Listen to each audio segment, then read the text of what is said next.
This episode is sponsored by Hetty Roosevelt's out of Maine. They are the go-to for handcrafted edibles. Make sure to try out all their products at Hetty Roosevelt's on Instagram. I would recommend their lemonade concentrate. That shit fucked me up. But shout out Hetty Roosevelt's. Let's get back into it. Hey guys, thanks for checking out the Bucked Up Podcast. If you don't mind hitting the like and subscribe button, we have 2 new episodes coming out every week. Now let's get into it.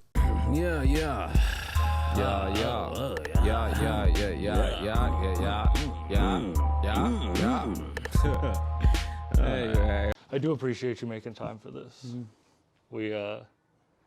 You've given me the opportunity to be in some wicked cool places, so I wanted to start off by saying I appreciate that and your time and everything.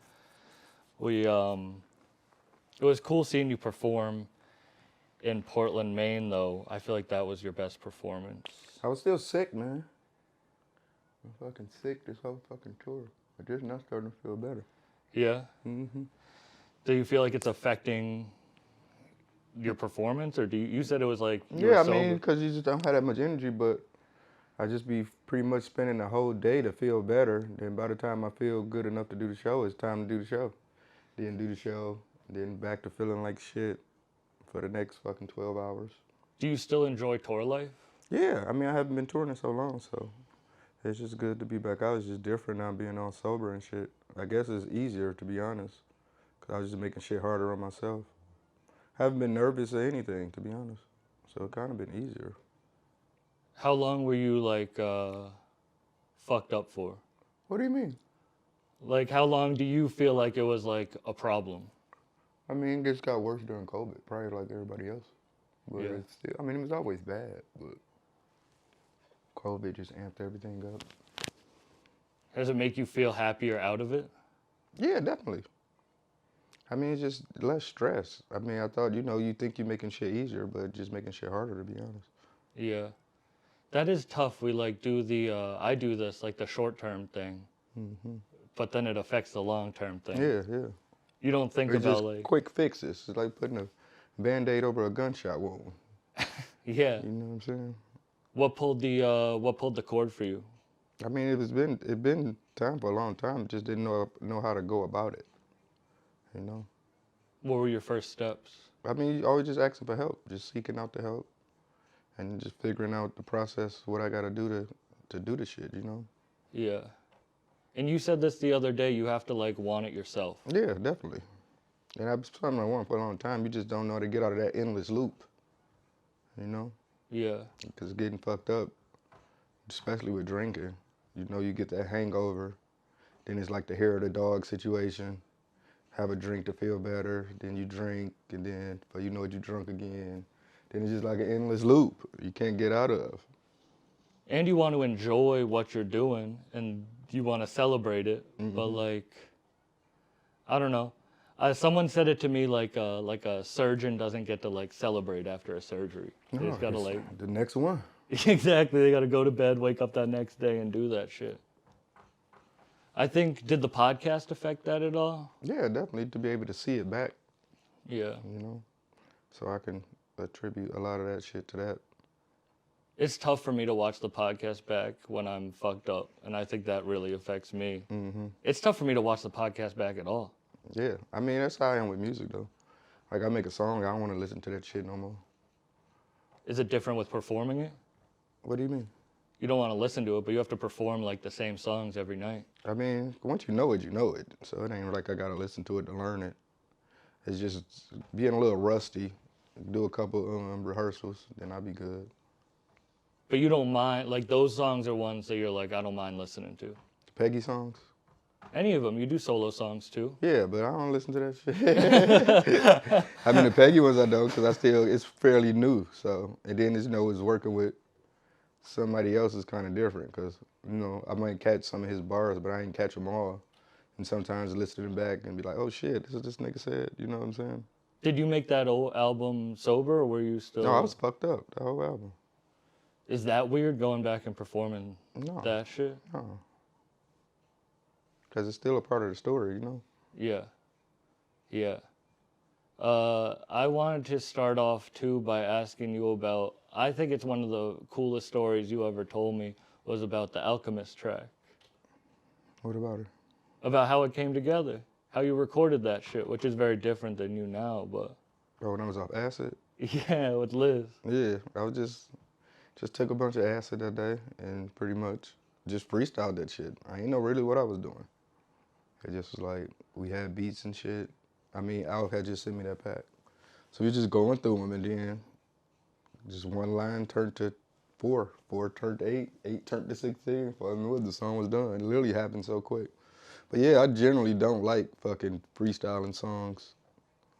Cause even now they like, can you write the lyrics out for the shit? I'm like, man, I don't know this shit. And I guess I can just listen to it to fucking, write them out. But usually I just have them written somewhere, So Yeah. that's the only lyrics probably won't be turned in. Cause I don't even feel like listening to them to fucking turn it in. Why do we, as creatives, hate what we create, or just want to keep doing it and I not don't like? hate it. I just move on to the next. When it's just like going back in the past. Yeah. It's music to me is almost like therapy. So it's like, like reliving old wounds type of shit. You know what I'm saying? So it's like once I did it, it's like I moved on past that. I'm on to something new already. So I ain't trying to even go back in the past. But isn't creation like an itch? Yeah, definitely. I mean, for me, it's an inspiration.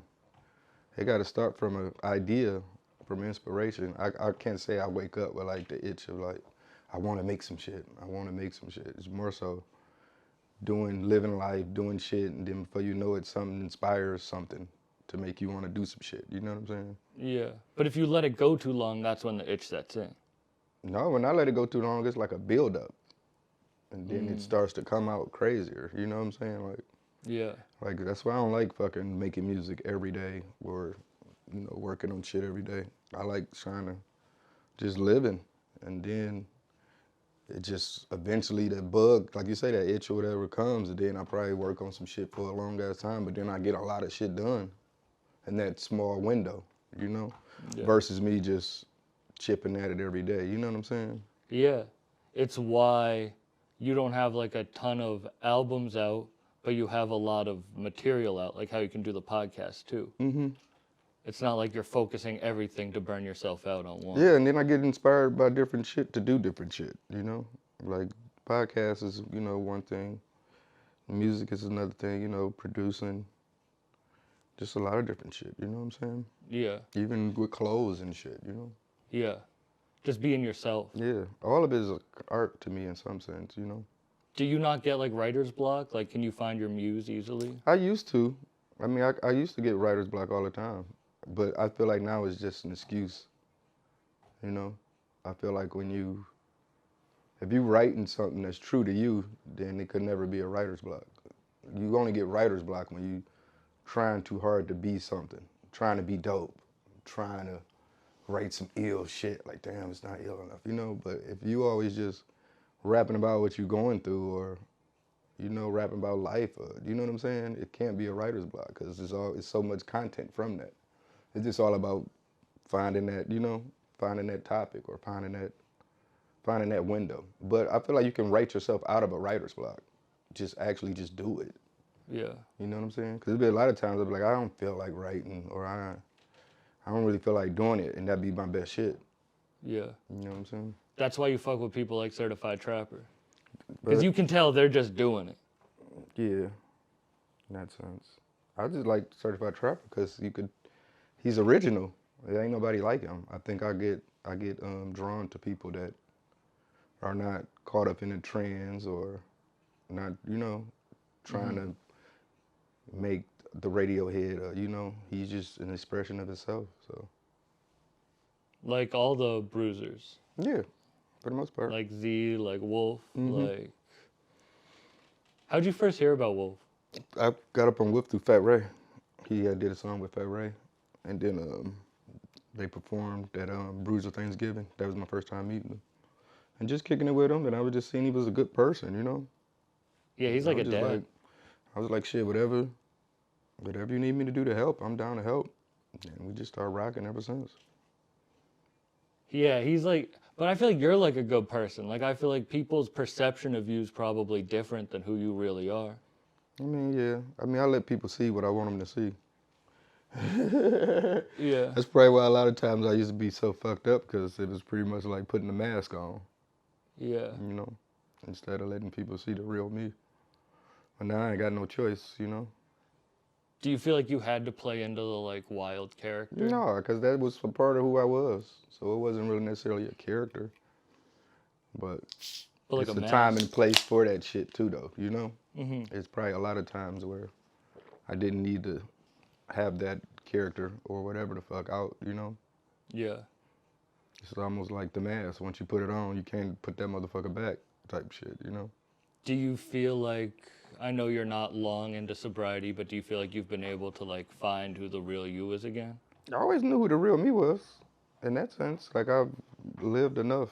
I'm 42 years old, so if you ain't found yourself by 42, you fucked up, you know.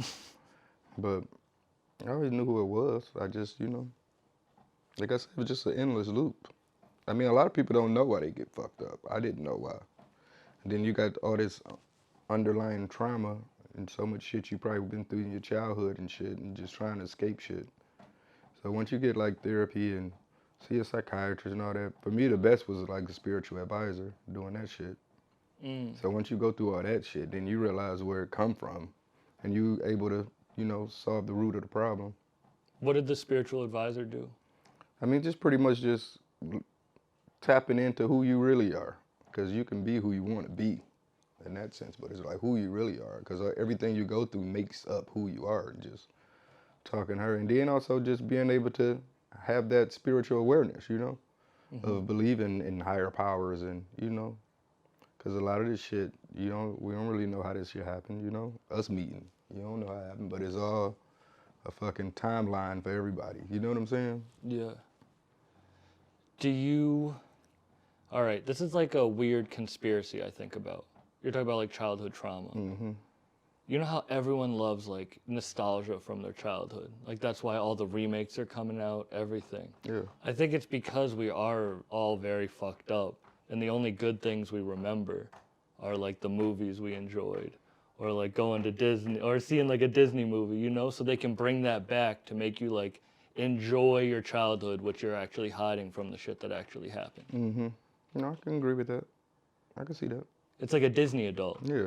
You know those Disney adults and And that's shit? just comforting for people. It's comfort to do something that you already enjoyed instead of charting new land. Yeah, exactly. It's like, Because that ooh, anything you do is new, is in some sense uncomfortable. And a lot of people just want to be comfortable, you know? I'm uncomfortable most of the time. I think that a lot of people are, to be honest. But just it's comfort in being uncomfortable. That's what I learned. Yeah. You know, when you're too comfortable. To me, when I'm too comfortable and everything's going too good, that's when my anxiety starts to take off and my brain starts to race. I'm like, shit's going so good, something's bad eventually gonna happen.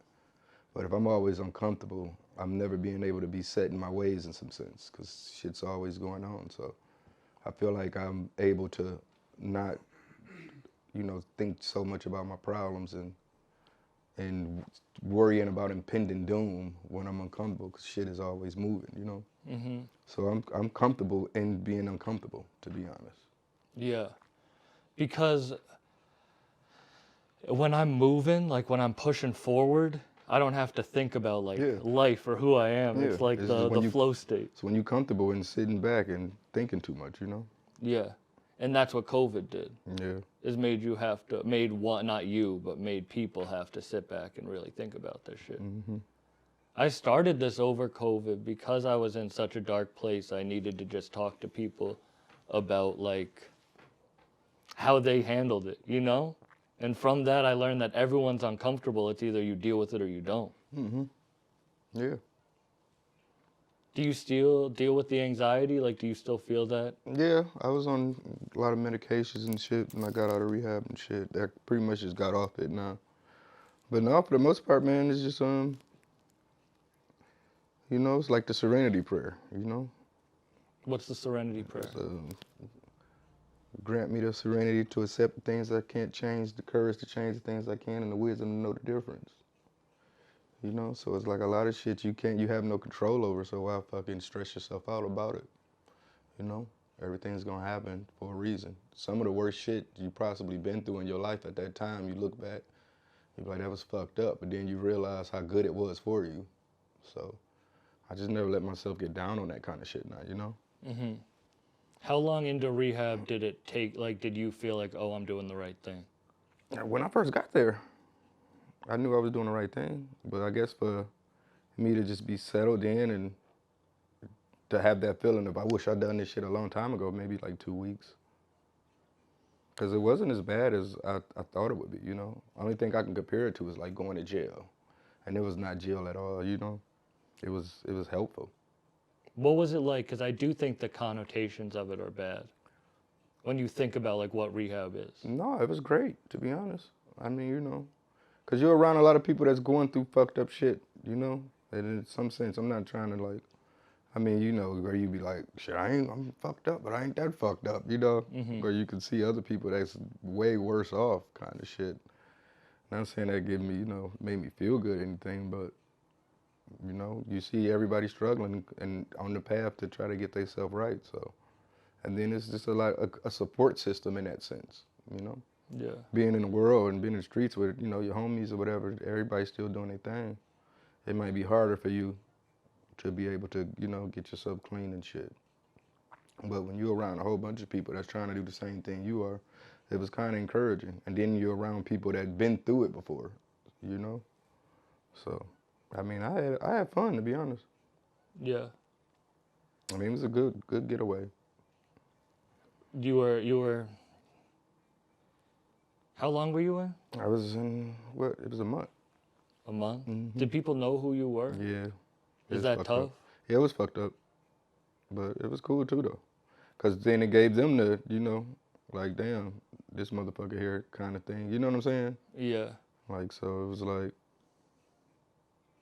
But that's tough because you can't kind of like go fully away. Yeah, I mean, You can't like go away and then I couldn't be as open as I wanted to be in some sense, Mm-hmm. like going to meetings and shit and sitting around telling all your business and shit like that. So I was a little sheltered in that sense. But for the most part, they did their job to, you know, give me a lot of one-on-one time with people. And, you know, I had a couple special privileges here and there, you know, so they were very, very helpful in that sense. But, you know, but yeah, it sucked sometimes being around people, you know. Were you worried about coming on tour? At first, but since we've been doing it, it's been a breeze. Yeah, I want to say that was like the chillest green room ever. Mm-hmm. Peggy was smoking a bowl in the corner, drank one glass of champagne. That was chill as fuck. Yeah, Peggy, my boy. And you know, like when I first got out of rehab, Peggy was coming. I mean, the hardest part was not smoking weed, because I didn't have any intentions on not smoking weed. I went for drinking, you know, and drugs and shit. So I was always gonna be like, man, I'm gonna smoke. I'm still gonna smoke when I get out and shit. But you know, once I got so many days on them, it was like, I don't know, it's just, you know, you start to realize, you know, that could be a gateway in some sense too. Yeah. But when I got home, you know, and I was in there, I was good. I wasn't thinking about no weed or nothing like that. But then when I got home, I couldn't sleep. It was because it started to affect me. Like everything I did at home revolved around weed in some sense, which is some druggy shit too.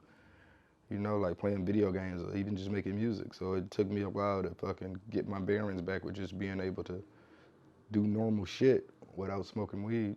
Yeah. And you know, Peggy will pull up, and the one thing they teach you don't want people to try to change who they are just because you changing who you are, you know? Mm-hmm. So people will be like, man, I don't want to smoke around me or drink around me, but when you do that, you just make the problem worse for the other person, to be honest. So I wanted him to smoke and still be able to do what he want to do, so, you know, just being around him and, you know, it was like go towards the roar type of situation.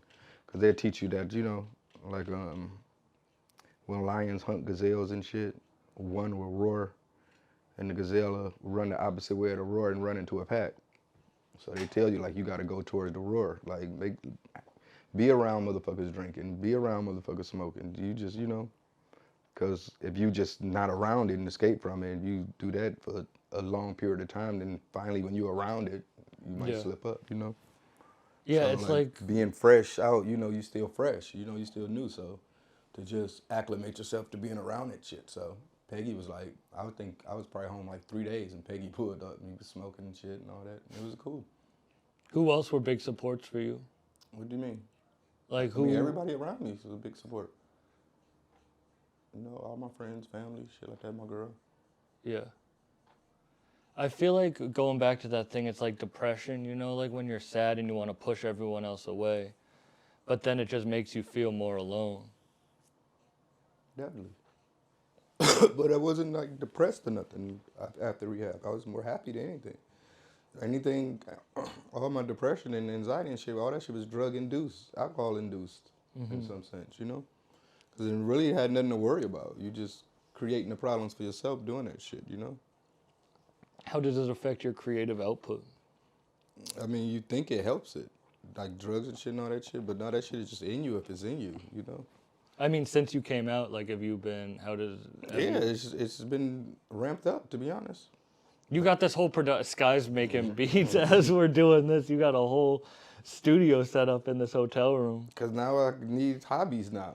I mean, not hobbies because it's my job in some sense, but before we be, when you're on the road, you have so much downtime and, days off and shit. I'll be getting fucked up them days, Now, that's not a part of my life anymore, so I have to do shit to, I have to use my time wisely in that sense. Yeah. So try to keep, production shit with me or playing video games and shit, Yeah. for the most part. Try not to be online as much. Is that a hard thing to balance when you only want to create when you want to create, but also staying busy? What do you mean? You said you only want to create music like when you want to create music, but you also have to stay busy with hobbies. See, the thing is, when when you're at home, you're dealing with a lot of life. On the road, it's like I say, it's so much free time and you're not doing shit. So, and then just you create it in not a comfortable place. Like we in hotel rooms setting shit up. So it's a different vibe. Like when I'm at home, I could be trying to fuck around with music, then I gotta deal with my dogs, deal with my girl, So much shit. I'm comfortable. I'm at home. So it's like, I guess that's why a lot of people like going to the studio because it gives them that work ethic. But I don't like studios, So just being in a hotel room, set some shit up. I wake up, I ain't got shit to do. Just fuck around, Yeah. See what happens. Do you miss doing the podcast? Fuck no. I mean, that's my job, Yeah. That's work. Is that what it feels like to you? I mean, that's what it is. It's Yeah. my job. Yeah, but you don't think music's your job? You don't think like touring's your job? Yeah, all of it's my job. So I don't want to just do this shit. I Yeah. get paid to do it, so Yeah. it's my job. That's like, working for free and shit, Well, then what brings you happiness? What do you have fun doing? What do I have fun doing? Sleeping.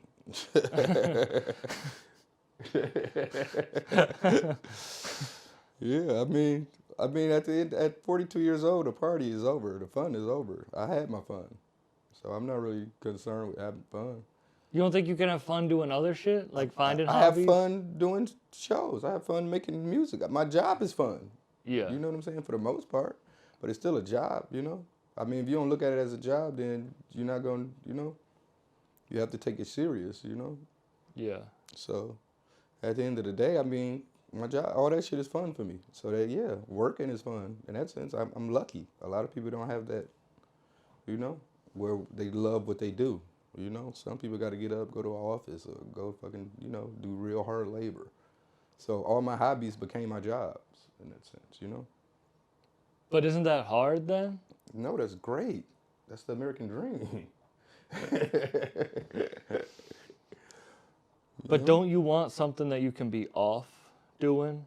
Like what? Is that like video games? Like you have like video games is something you can enjoy. I mean, video games to me is just, like a person. Some people, watch movies or TV shows and shit like that. I get that same enjoyment out of video games. I only play like RPGs and shit that have deep storylines. I've been playing that Hogwarts game. Yeah, and shit like that. I don't play it because it's transphobic. There's a trans person in the Hogwarts game. They tried to be woke. What are you playing? I've been playing The Witcher because I never finished it. And I've just been, really love Cyberpunk and just CDR project games and shit. So just playing them. Yeah. Yeah. I couldn't get into Cyberpunk. I wanted to, but It's I great. couldn't. It's really great. I loved Witcher, Mm-hmm. and I don't even usually like like fantasy games. Mm-hmm. But yeah, Cyberpunk is great. I love Cyberpunk. Is that like I couldn't get? Yeah, no, I I'm couldn't waiting get on the into DLC now. I can't wait till that shit come out. It was so fucked up. I think it did fuck me up with the I'll just wait to play it, and then I waited to play it so long that it just like. Now is the best time to play it, to be honest, because they fixed all the bugs and shit. You like the story games. Yeah. What's your favorite game you've ever played? Persona. I've never like played a all the- JRPG. All the Personas, all the Atlas games and shit like that. I feel like that's a real time commitment. Yeah, 100 hours. What's the story? What's Persona about? I mean, you know, it's about some. I mean, the actual, you know, the whole shit is about like, you know, these kids. I mean, to me, it's like all about they, you know, you get these different powers and shit, and you become something that you're not, and they can pull out their personas. It's like they superhero that's inside of them to fight these enemies and shit like that, and these other, and it could be like normal people, but their personas are like evil people. In that sense, and then they go into this like underworld, like a different timeline, like a simulation. When they go inside this world, and they can see the people who they really are. It's kind of like some deep ass shit, to be honest.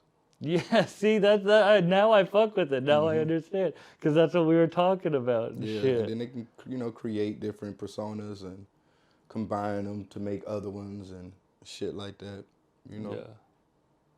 I don't mean to get all like back on the deep shit, but I do want to hear like you said you're 42, you said the party's over, like you said the mask is off. Like who do you feel like you are now?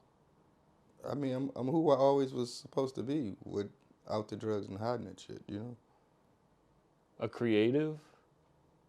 Yeah, I wouldn't say that's what makes me in that sense. I mean, I'm a creative person. That's just who I am, but that doesn't define me, you know? Even if it wasn't no music or no fucking, you know, I still think I'd be a cool person without that shit.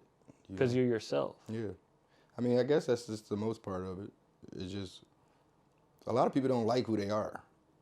And, you know, that's probably where a lot of the drugging and drinking would come from, to try to become the person that they like to be, you know? I just had to realize that, to me, it was almost, I felt like I was funner or I was funnier being fucked up, but I realized that that's just in me. That's just who I am. It ain't even, you know?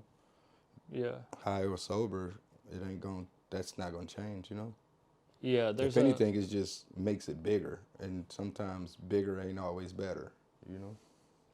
That's, I think, a problem with weed for me, is I'm a loud person, I'm a big person, and I smoke to, like, try to make myself smaller. Mm-hmm. But then it's like, you're making yourself smaller, and then you feel that anxiety of making yourself smaller.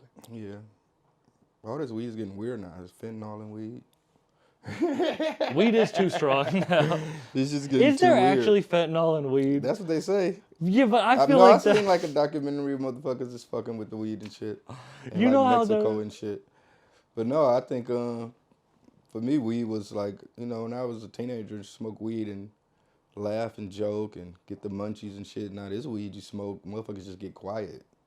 Yeah. Just get introspective. Just get fucking, like, you damn near doing heroin at that point. How old were you when you first smoked? Like 12. I didn't start smoking every day till I was like 16, 17, 18, around that range. Did you get high the first time Hell you yeah, I smoked? got fucked up. What happened? It was stupid. It was dumb, to be honest. Do you wish you never did it? I mean, weed was always a part. My mom smoked weed my whole life. It was always just a part of my life. So, I mean, when you're around it like that, eventually you're gonna fucking experiment one day, you know? Yeah. I saw like a weed arrest in my family young. Mm-hmm. So I didn't start smoking till like later in life. And I think that almost, I don't know. Because then I was like, it's not that bad. Yeah. You know? But then you abuse it because I like to live life to the fullest, you know? It just becomes a crutch, you know? Sometimes you need to live in boredom, because then it, you know, make your ass do something. Yeah. With weed, you can just always rely on that crutch. Like, oh, I ain't got shit to do. I'm bored. Smoke and smoke, you know. So you know what, you done passed the days doing shit, you know. Do you ever wish you were normal? I am normal. What do you mean? That you were just like a nobody, like that you were a nobody, that you were just like. Nah, because if that was the case, I would. You know what I'm saying? We worked too hard to not be a Mm-hmm. nobody. You know what I'm saying? Yeah. So if that's the case, yeah, I would have been comfortable with that, and I wasn't comfortable with that. When did you know? What, that I wasn't normal? Yeah, that this was gonna be more, that you were gonna be more. I mean, it kind of was always like that, to be honest. Like, I was always, like, kind of cool in school and shit, you know? Like, I was always, like, popular and shit, and, like, dressed really good and shit. So, I don't know. It was kind of like I was always training myself for this as a child.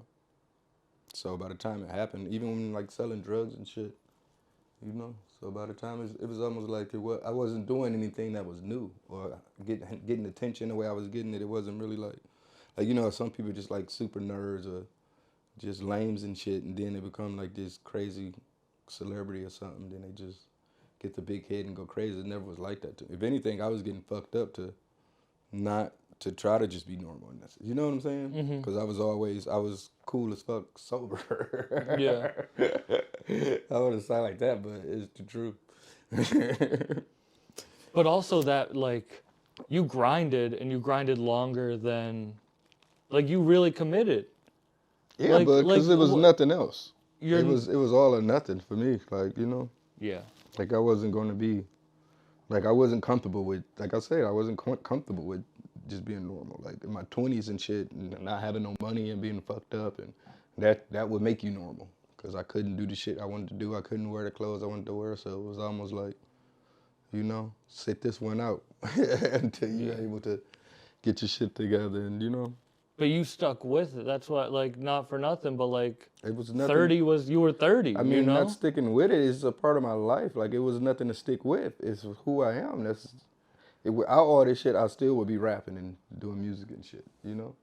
I hope you know that when I say all this stuff, I do mean it for people listening. Oh. You kind of either know or you don't. Yeah. And I think people need to really have that mentality.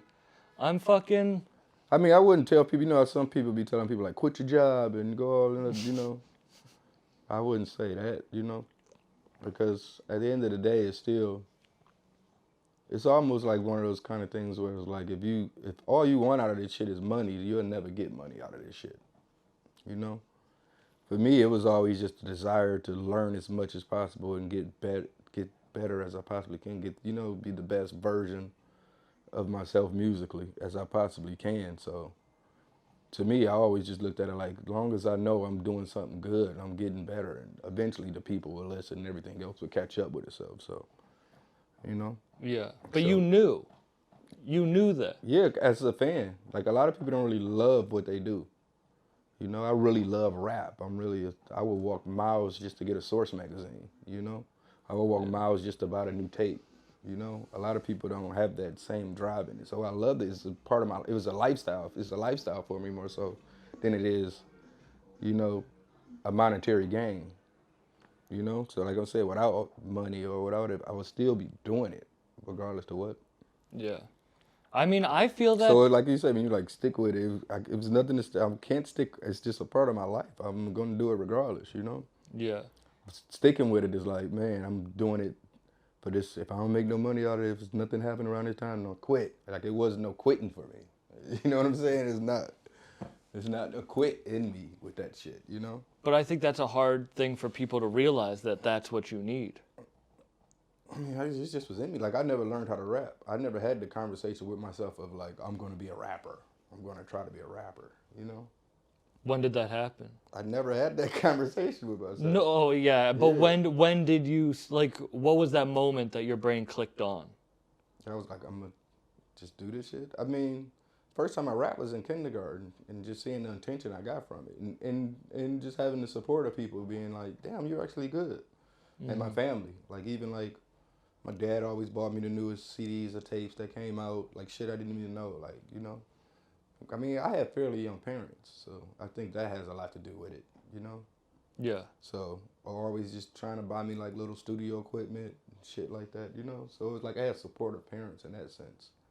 So when you got shit like that around you and everybody telling you you're good at it, I guess that would give you the drive to do it, you know? Yeah. But I wasn't like the person, like, if I was to go to like a new school, I wouldn't tell people I rapped. I wouldn't even mention it. It would have to be something like, I would have to see somebody else rap and it had to be sucking. And I'd be like, what? Let me show you how this shit really done type shit. You know, like when I was in jail, I didn't rap in jail. It just eventually seeing somebody rap and be like, I'm tired of this motherfucker rapping. And, you know, in a rap, you know? And then motherfuckers be like, oh shit. And then you can instantly see people's perception of me change instantly, you know? Yeah. So I I think wasn't that, like walking around telling people like, you know, I'm gonna be a rapper or this and that. I never was like that. well, you either are or you aren't. Like, that's why, like, I love music more than anything, but I'm not an artist. I'm not a musician. I'm a comedian. Like, I don't know why, but that's just how life is Mm-hmm. handed I it love out to me. comedy. Like, you know, that was like my second love. Like even if it could be embarrassing, like when I was, you know, when you be in school and like what you want to be when you grow up, I say a rapper and everybody would laugh at me. So eventually I just started saying I wanted to be a comedian. Did you? Yeah, just so people wouldn't laugh at me. That's actually pretty funny right there. Because that's, you know, back then as a kid, everybody be like, I want to be in the NFL. I want to be an NBA player. Yeah. And I'd be like, I want to be a rapper. And people are like, that's not a job. That's not like a, you know, even my teachers are discouraged. But to you, comedian was a real job. I mean, I guess in some sense. Because, you know, that was the time of like Eddie Murphy Raw. And so you seen like, you know, like rap wasn't on TV all the time back then. Yeah. You had to like that shit and buy tapes and shit like that. But comedians, you know, they have fucking comic relief and shit, you know, fucking Live Aid and shit like that, you know. That's so funny because to me, rap, because I'm 25, so rap is super easily accessible. It was But comedy wasn't when I because was comedy a went kid, away. When I was in elementary, You I know? wasn't. It was more comedy being pushed to the forefront than music was. But you never actually wanted to be a comedian, like. Yeah, definitely. But it was. I spent so much time being a rapper. It was almost like I didn't put no time into that. But I didn't even know where to start with comedy, you know. But you didn't know where to start with rap either. But I just knew how to do that shit. You know, telling a joke is kind of like, and you almost have to live life too, in some sense. Like anybody can be funny at a family reunion, but to tell like real smart, thought-provoking jokes and shit, that shit comes with maturity and living life and, you know, having stories to tell, you know. Yeah, it's tough for people to want to listen to me. I'm 25. You know what I mean? Like that's why most young comedians are 30 to 40. You know, I just don't want to be fucking telling sex jokes and humping a stool, you know. Do you still write? Do you write comedy at all, Um, or write stories? for the most part, like, you know, certain shit, if I come across something funny, I would just write it down and just have like that premise. And then when it's, eventually it gets stuck up, and then I could just riff on it. But for the most part, just sitting around writing out a joke, I still can't grasp the concept of it, you know? Have you tried? Yeah. I mean, for the most part, I kind of understand it in some sense. I mean, the way I kind of understood, you know, for me, it'd be like, you know, like I have that premise and just write as much as I can to it until eventually something sticks out and makes itself funny and be able to come, you know. But for the most part, it's like stories and shit with me, you know. Yeah. And You but did like eventually- 5 minutes at Red Rocks and killed. Yeah, but eventually it's almost like writing raps too, though, you know? Like, because most of my raps couldn't start from a punchline. So it's almost like it's in reverse with rap. Like the punchline is first and then I'm filling in everything else in. Where with comedy, it's like, you know, I can have a funny premise, but I don't know how to get to the punchline of that. Yeah. You know what I'm saying? But a lot of comedians like freestyle in the way that like they don't write it down. Like you don't sit down and write, you just like work it out in your head. And then for me, it's like I've been, you know, doing live shows and I've been, you know, booed off stage and been through all that heartache of, you know, not performing well. And I know that's what it takes in comedy too. I don't want to start that process over again. Yeah. Like, What's the worst made bomb? I've made it past bombing and shit, you know, with what I'm doing now. Why I put myself back through that torture. What's the worst bomb you've ever had? But music? Yeah. I mean, it wasn't necessarily, I wouldn't consider it to be bombs. It just was opening for people that didn't really, you know, kind of make the same kind of music I did. So when it's something that drastically different from the headliner, you know, people could be like, I'm here to see this motherfucker. Why is this motherfucker here? You know what I'm saying? Yeah. that kind of shit. But you can't really bomb in music like you bomb in comedy. I mean, you can, you know, but like technical issues and, you know, somebody throw some shit at you or some shit, you know. Yeah, I saw that Playboy Cardi Rico Nasty shit. Yeah. Where people were throwing shit Yeah, at her. I've been through. That's what I'm saying. I've been through shit like that. But to me, that was kind of lame because I feel like if any fan base she could relate to, it would be that. Literally, she's an amazing artist. Like, why would you? And she has that whole, you know, punk aesthetic that, you know, that crowd is into, that whole rage scene. Yeah. She was kind of like doing that shit before Cardi and them, to be honest, you know? Yeah. I couldn't believe how crazy the mosh pits were at your show. Yeah. That I shit mean, I was don't ask for that shit.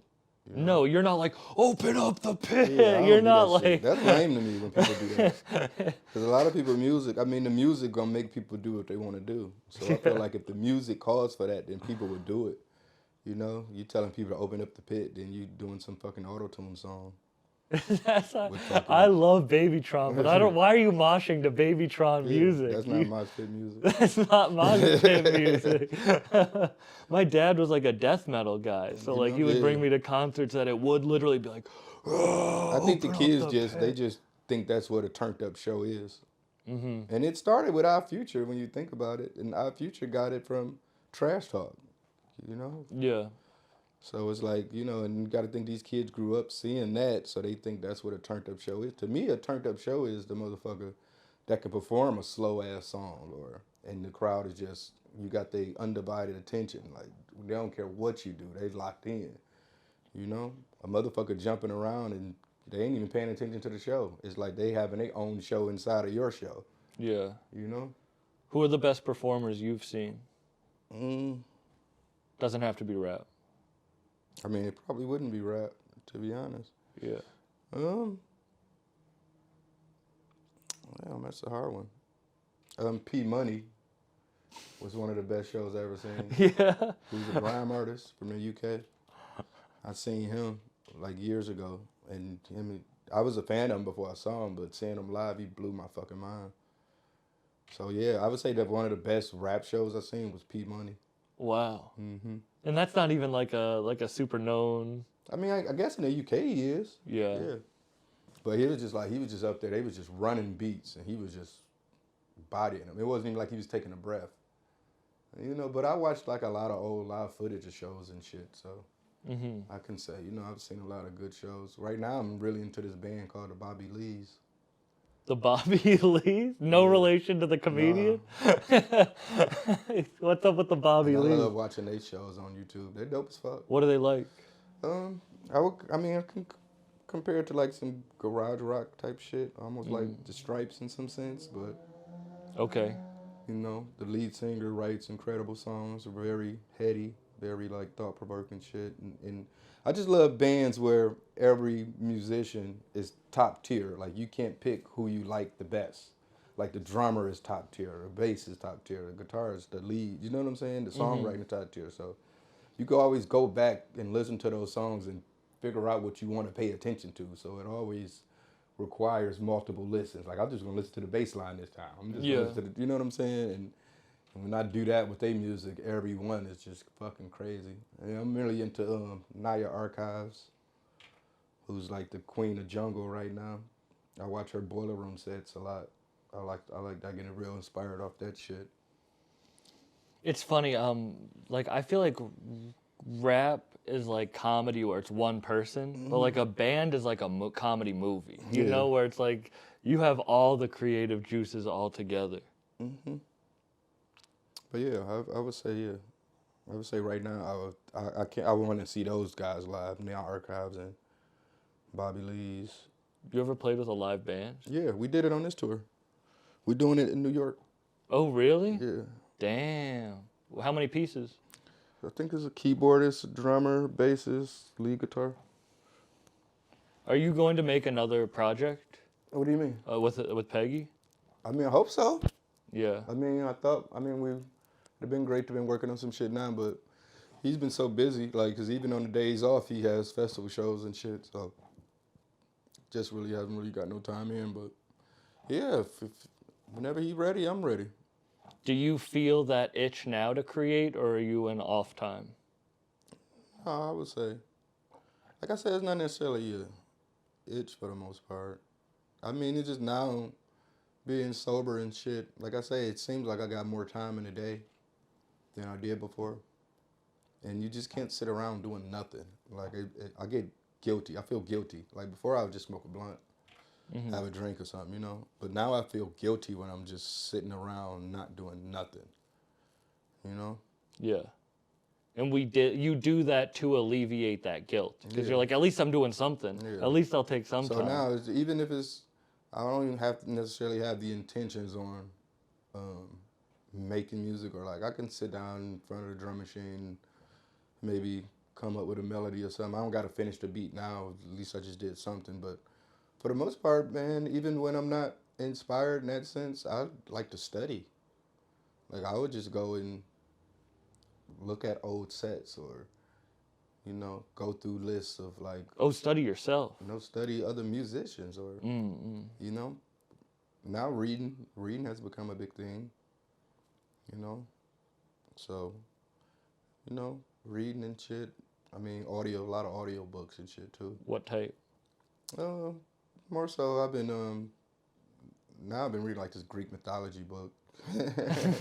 He was saying he wants to read books on ghosts. You got the Greek mythology. Yeah, some Greek mythology shit, but no, I've been a lot of creative, like creative writing books and shit like that. Shit like that. Even comedy books and shit. You know. Yeah. Who are your favorite comedians right now? Ali Sadiq He's incredible. is my favorite, but I've been watching a lot of Mitch Hedberg lately. That's so crazy that like everything he'll ever put out was in like a short period of time and it's out. Like he's so incredible and nothing new will ever be. Yeah. Like it's not like there's albums that he's sitting on. Yeah. You know? So yeah, but Ali Sadiq is my favorite. You had me watch that one special that he did. We watched. Yeah, he got a new one now. He did a new one. Oh, really? Yeah, part 2 of that. He's the best storyteller. Yeah. I mean, because it's coming from a real place. It's the truth, you know? So when you can find comedy. The new one, though, is real emotional, though. He actually cries in it, too. Really? Yeah. That's what I like, too, though, because it's like, yeah, we watching stand-up, and this motherfucker's telling the deepest story. You know what I'm saying? Like, emotional shit. So it takes you on that roller coaster, you know? I don't think too many comedians are doing that. Well, it's like music. You don't want an album with just turn-up songs the whole time. Yeah. But yeah, the new set is better than the first one. Do you how much music do you have like tucked? Do you sit on a lot? No, not necessarily. I mean, I'm pretty sure, if you can go through the archives and shit, you can find a lot of shit that I didn't put out, but the shit didn't get put out for a reason. But sometimes that's not necessarily true. Sometimes, because with my albums, I'm always going for some cohesion in some sense, and maybe that just didn't fit the album, And it could still be a dope ass song. But like I say, when I make shit, I just move on to the next, so I forget about it. Yeah. Like even for this album, I'm probably made about 40 songs, 50 songs. For the one coming out? Yeah, and we only used 12, Only 12 tracks? Yeah. Damn. Anybody else on it, or is it just you? Mike is on it. He Wolf is on it. it. Thanksgiving. Wolf is on it. Casa's on it. I can't wait to hear that. Do you have a plan for it? I mean, right now, we've doing everything now. Oh, really? I already shot the album cover, everything. Everything's done. How long has it been done for?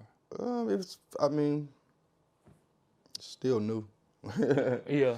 In that sense, because even, when I first finished it, compared to where it's at now, that shit was like demos. I mean, working with Q-Tip, he just taught me a lot about doing post shit. So, like, a lot of the songs that I created, they're not the songs that are coming out. I mean, lyrics, it's the same lyrics and shit, but it went through so many different turns and twists and changes that it's, became his own thing, It's dope. This is a dumb question, but like how? I mean, just by doing posts, like doing a lot of post recording, like adding different instruments, changing shit, just exploring all the options of a song instead of just rapping to a beat and be like, this the song. Now, swapping out drums here, maybe bringing in somebody to add some Sims, this and that, mixing it 100 different times, figuring out what mix we're gonna go with, you know. When do you know it's done? I never know when it's done in that sense. But because sometimes you can overwork it. But for the most part, like my team around me, when everybody's, you know, because I respect everybody's opinions. Yeah. So when everybody's happy with the product, then that's when it's done. So it's you have not to even trust on me. that. To me, I still feel like I'm just a songwriter in it. At the end of the day, there's a lot of shit that I don't know. So I still take everything with a grain of salt because I'm still learning. I don't know shit about mixing records and shit like that, you know? As you said, you were like the kid who you didn't even know how to rap. You just did it. Yeah. Do you feel like you're not in control of that, of your creativity? What do you mean? Like, do you feel like your creativity's in control? Like, your art is in control and you're like the vessel to create it? You don't. I mean, sometimes I can go overboard and you need that person to dial it back. Or, you know, and I think that's probably the most part. Yeah. To get everybody on the same wavelength, you know? And you keep a good team. Like, it's really cool to hear that he's DJ'd every one of your shows. Shout out Sky. Because even, just for me, like, I've listened to, my musical ear is going to be totally different than a 20-year-old kid. You know? Like, it's almost like with food. You might didn't like fucking broccoli as a kid, and you grew up, you're like, oh, broccoli's amazing. So I like broccoli now. But so I got to dial it back, at least put some seasoning on the broccoli. Because then it would just be music nerds like me that would just listen to my shit, you know? Yeah. So now, I mean, still keep that hey shit with it and still have it, you know, on some music nerd shit, but still just make it a little more accessible so people can still enjoy it. Because to me, like I say, I'm more so concerned with the actual just writing than the lyric part. The production and shit, I pick, and sometimes, you know, it's off the wall, it's probably could be a little out there, and then we just try to just find that even ground, that common ground, you know? Yeah, but I feel like And it's still crazy as fuck when it comes out. It's still not everything I'm saying is still a normal person hear that shit. Gonna still be like, what the fuck you talking about? That shit's still weird as fuck. But to you, you'd want it to even turn it up crazier. You'd want to make your albums even wilder. No, I wouldn't. I do. Like I'm saying, everything, I'm happy with the way everything comes out. But you want to also make it accessible. I wouldn't even say accessible because it's not like I'm reaching to sell records. I'm just saying just make it, because like I said, I don't know about the mixing part. You know, I don't know how to make it sound good. Just to make it sound good. To me, that shit would be fucking lo-fi as fuck if it was up to me. You know what I'm saying? But some shit sounds good bad. Yeah, You I know? agree. Like, even just quality-wise, or just, like, shitty... Like, we were talking about that dude, Miles. But even just that, I just want everybody to be comfortable and confident in it. So, like I say, what I like, you know, my manager might not like, the label might not like. So, if we all could just agree on a common ground, then I'm happy with that. Have you ever made a project that was just you, balls to the wall? Atrocity Exhibition. That was yours, free spirit. Yeah, nobody really had nothing to do with that. I mean, besides the And that's an incredible album. Yeah. But after that, you know, I mean, you know, like, you know what I'm saying, was Q-Tip. And then this one, we brought in a lot of different people to help out. Would you say this one's more accessible? No, I wouldn't. Then you know what? No, I would say it's kind of every album I learn something, or I look at it like opening up a new door for creative shit. I would say it's kind of got everything that I've learned in the past 10 years wrapped into one project. How many more do you think you have under your belt?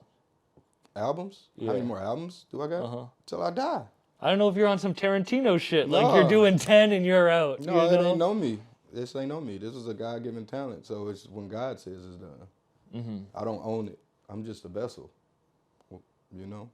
And you're trying to prolong it now. You care about yourself. Yeah, definitely. Yeah. You can rap older now. Yeah, I mean, Like, that's the thing. Like, people don't... like I say, it's not my call. Yeah. Once you start feeling like it's you and it's your call, that's when shit get whacked. You know? Yeah. I give it up to the higher power in that sense, because half the shit I don't even know how I create. It came from somewhere, so it wasn't me. Where do you think it comes from? I just put myself in the position. Like I said, it's a higher power. But what do you think that higher power is? I don't know, man. The ones that came before me that ain't here no more type shit, you know? Yeah. Living through me or something. I don't know. Do you think the alien shit's going to affect how people see religion? I have no idea, man. You know what I mean, though? Yeah, Like, there all these alien shit's coming out now. Like, that isn't affected. Like, that affects how you see higher powers, definitely. I guess. You know? I mean, I don't even put that much time into alien shit, but I worry about the Christians. They're going to freak the fuck out. They're going to start the Crusades Part 2 when the aliens touch down. Yeah. But no, I don't know where ideas come from, but it is weird to think about that. That's what I was talking about as you as a vessel. Mm-hmm. That voice in your head. That voice in your head, yeah. And you don't know what's going to happen, when, like, I hope you don't mind me making you tell the fucking Griselda story. What about it? About bringing them to Detroit, and they got found late. They're in their 40s, I didn't bring them you to know? Detroit. Didn't you play them for... Benny told me that you were the one who played him for Rosenberg. I mean, I was just talking about them a lot on Twitter. And then they would always just see my tweets and shit and, you know, check out what I've recommended type shit. But I didn't play it for them. Oh, really? Benny like attests that you were the one that like helped put them on. I mean, I think I was like one of the first people to be talking about them and shit online, like championing them. But for the most part, I didn't play it. They did. They went on their own and seeked it out. You are good at like every artist that I feel like you promote musically blows up or gets big. I feel like you have a good ear for what's the next sound, which is funny that you're saying your shit that you would make is just like music file nerd shit. You know? But I still like original shit. You know. Yeah. I like people you could tell that's them. They're not trying to. I mean, you could tell, you know, they're not doing it for, you know. Anyone else? I mean, they just not. You could just tell people that, and I love people that love music. And like with Griselda, I can tell they love music, you know. They love rap. They love this shit, you know. So that's going to show in your music. That's going to bleed through in your music type shit. Yeah. You can't fake authenticity. Yeah.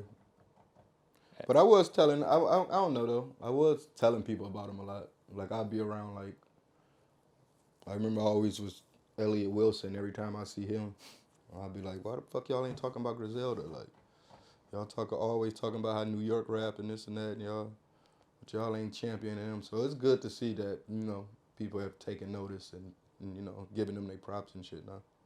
Well, it's like Certified Trapper signing to the Hip Hop Lab. He wasn't a Detroit guy, you know? Yeah. I know you didn't directly do it, but you were a person in Detroit that spoke very highly of him, and then he signed to a Detroit label. They gotta start giving me my percentages, man. I need my finder's fees, man. That's what I'm saying. Your podcast is like on some... I'm gonna start having to get finder fees, man. 5% on artists. No, that's why I don't really talk about artists and shit no more though. I don't really, you know, I keep it to myself. Now I'm gatekeeping. I'm gonna have to start gatekeeping. You said you're going forever with music. What's your future at the podcast? What do you want to do with that? I'm just having fun with that for the most part. It's still, but you know, it feels like work. How did that come about? Just being on. I was on Your Mom's House a few times, and I guess just, you know, I was just so into that world. You know, a lot of the fan base and shit. Well, you know, tell Tom, you know, want me on again and shit. And Tom just always was like, man, if you ever do a podcast, man, you should do a podcast. Every time I talk to Tom, he always like, you should do a podcast. And I just like, man, I'd do one if I did it with you, you know? If you produced it, I'd do it with you. And then it just, you know, like everybody, just the stars aligned.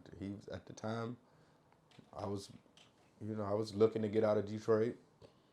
And then we was talking, and he was like, I'm moving to Austin. And I was going to Austin like every month at that time. So I was like, fuck it, I'm moving to Austin too, you know? So there we go. That's how it happened. Yeah. I do like Austin. I went down there and did hella comedy shows, and that shit's crazy. It can work. It's a great vibe. It's healthier for me, mentally and physically.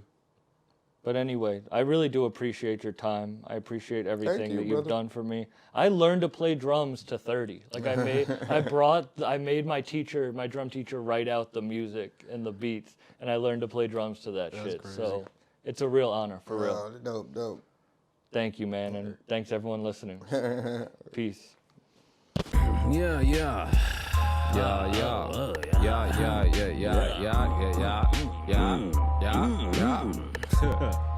Hey,